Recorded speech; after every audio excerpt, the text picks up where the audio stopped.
ब्रह्मा, विष्णु और महेश के संबंध में हिंदू मानस पटल पर भ्रम की स्थिति आज भी उत्पन्न है। दोस्तों, हिंदू समाज में आज भी ब्रह्मा, विष्णु और महेश को ही सर्वोत्तम और स्वयंभू यानी कि स्वयं पैदा होने वाला माना जाता है। लेकिन क्या यह सच है? क्या ब्रह्मा, विष्णु और महेश का कोई पिता नहीं है? दोस्तों, वेदों में लिखा है कि जो जन्मा या प्रकट है वह ईश्वर नहीं हो सकता। ईश्वर तो अजन्मा, अप्रकट और निराकार है। ऐसे में क्या सच है और क्या नहीं, आइए जानने का प्रयास करते हैं हमारे आज के इस वीडियो में। दोस्तों, शिव पुराण के माने तो ब्रह्म ही सत्य हैं, वही अविकारी परमेश्वर हैं। जिस समय सृष्टि में अंधकार था, ना ही जल था, ना अग्नि और ना वायु थी, तब वही तत्सद ब्रह्म ही थे, जिसे श्रुति में सत कहा गया है, अर्थात अविनाशी परमात्मा। दोस्तों, उस अविनाशी परम ब्रह्म ने कुछ काल के बाद यानी कि कुछ समय के बाद द्वितीय की इच्छा प्रकट की, यानी कि एक से दो होने की। उनके भीतर से एक से अनेक होने का संकल्प उत्पन्न हुआ। तब उन निराकार परमात्मा ने अपनी लीला से आकार की कल्पना की, जो मूर्ति रहित परम ब्रह्म है। परम ब्रह्म अर्थात अक्षर ब्रह्म, वह परम ब्रह्म भगवान सदा शिव हैं। दोस्तों, प्राचीन विद्वान उन्हीं को ही अपना ईश्वर माना करते थे। दोस्तों, सदाशिव एकांकी रहकर स्वेच्छा से सभी ओर विहार करने वाले हैं। उन सदाशिव ने अपने विग्रह यानी शरीर से शक्ति की सृष्टि की, जो उनके अपने श्री अंग से कभी अलग होने वाली नहीं थी। दोस्तों, सदाशिव की उस पराशक्ति को प्रधान प्रकृति, गुणवती माया, बुद्धि तत्व की जननी और विकार रहित बताया गया है। दोस्तों, वह शक्ति कोई और नहीं बल्कि अंबिका है। उनको प्रकृति, सर्वेश्वरी, त्रिदेव जननी, नित्या और मूल कारण भी कहा गया है। दोस्तों, सदाशिव द्वारा प्रकट की गई उन शक्ति की 8 भुजाएं हैं। पराशक्ति जगत जननी वह देवी कई तरह की गतियों से संपन्न है और वह अनेक प्रकार के अस्त्र शस्त्र भी धारण करती हैं।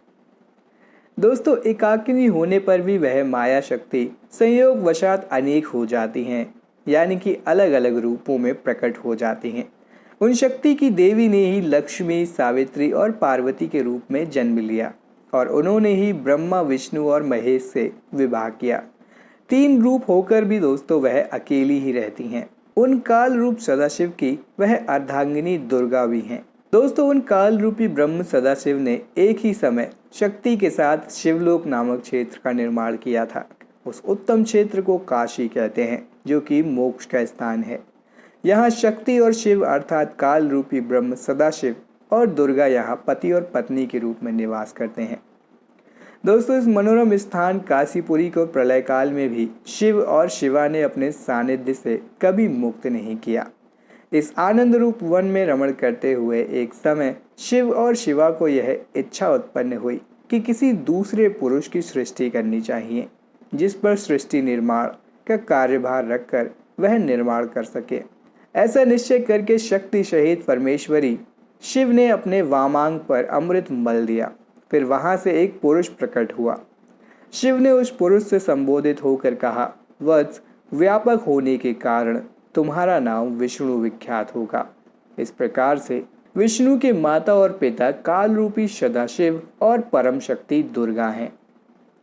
वहीं दोस्तों, अगर हम बात करें ब्रह्मा और रुद्र के जन्म के बारे में, तो शिव पुराण के अनुसार ब्रह्मा जी अपने पुत्र नारद जी से कहते हैं कि विष्णु को उत्पन्न करने के बाद सदाशिव और शक्ति ने पूर्ववत प्रयत्न करके मुझे अपने दाहिने अंग से उत्पन्न किया और तुरंत ही मुझे विष्णु के नाभि काल में डाल दिया। इस प्रकार उस कमल से पुत्र के रूप में मुझ हिरण्यगर्भ यानी ब्रह्मा का जन्म हुआ। मैंने उस कमल के सिवाय दूसरे किसी को अपने शरीर का जनक या पिता नहीं जाना। मैं कौन हूँ, कहाँ से आया हूँ, मेरा कार्य क्या है, मैं किसका पुत्र होकर उत्पन्न हुआ और किसने इस समय मेरा निर्माण किया, इस प्रकार में संशय में पड़ा हूँ। इस प्रकार ब्रह्मा, विष्णु और रुद्र इन तीनों देवताओं में गुण हैं और सदाशिव गुणातीत माने गए हैं। दोस्तों, एक बार ब्रह्मा और विष्णु दोनों में सर्वोच्चता को लेकर लड़ाई हो गई, तो बीच में काल रूपी एक स्तंभ आकर खड़ा हो गया। तब दोनों ने पूछा, प्रभु, सृष्टि आदि 5 कर्तव्यों के लक्षण क्या हैं, यह हम दोनों को बताइए। तब ज्योतिर्लिंग रूप काल ने कहा, पुत्रो, तुम दोनों ने तपस्या करके मुझसे सृष्टि और स्थिति यानी पालन नाम के 2 कृत्य प्राप्त किए हैं। इसी प्रकार मेरे विभूति स्वरूप रुद्र और महेश्वर ने 2 अन्य उत्तम कृत्य यानी कि संहार और तिरोभाव यानी कि अकृत्य मुझसे प्राप्त किया है। लेकिन अनुग्रह कृपा करना नामक दूसरा कोई कृत्य नहीं पा सकता। रुद्र और महेश्वर दोनों ही अपने कृत्य को भूले नहीं हैं, इसलिए मैंने उनके लिए अपनी समानता प्रदान की है। दोस्तों, सदाशिव कहते हैं कि रुद्र और महेश मेरे जैसे ही वाहन रखते हैं, मेरे जैसा ही वेश धरते हैं और मेरे जैसे ही इनके पास हथियार हैं।